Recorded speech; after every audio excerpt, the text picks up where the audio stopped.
What's down, people, and welcome back to another episode of Ghetto Gospel. So where we left off at. Last week, we talked about how Jacob's uncle played him. Somehow he tricked him into marrying Rachel's older sister Leah, and then told him he'd have to work 7 more years to get Rachel. We also talked about how ain't nobody really end up winning in that situation except Laban. The last thing we talked about was a couple of possible reasons why Jacob might not have recognized that Laban was giving him Leah instead of Rachel, the sister he actually loved. And now we caught up. So picking it back up at verse 31, it tells us that the Lord saw that Leah was neglected. In Hebrew, it actually says she was hated. So he let her have kids, but Rachel couldn't have no kids. And Leah gave that boy Jacob a son, and they named him Reuben. And she figured that Jacob was gonna love her since she gave him a son. I'm guessing that ain't what happened, because when she got pregnant the second time, she named him Simeon, which sound kind of like the Hebrew word for hated. And she said that God gave her another son because folks was hating on her. So then she got pregnant again, and she named that son Levi.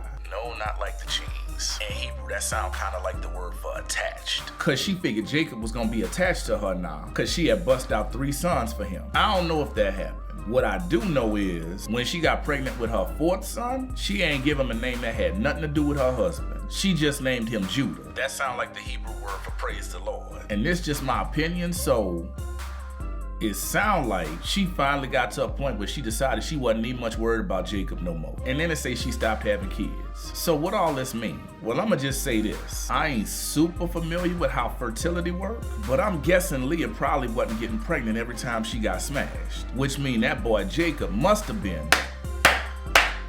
And I imagine he was doing the same thing with Rachel, since she was the sister he actually loved.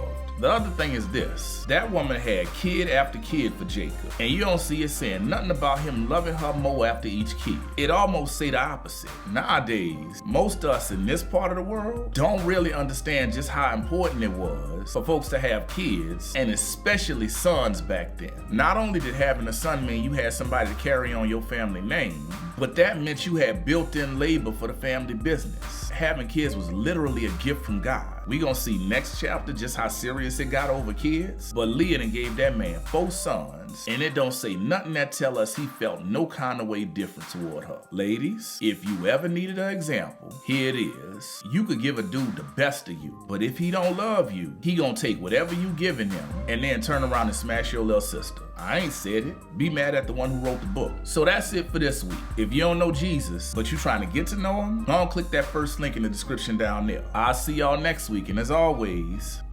peace, and I hope y'all people straight.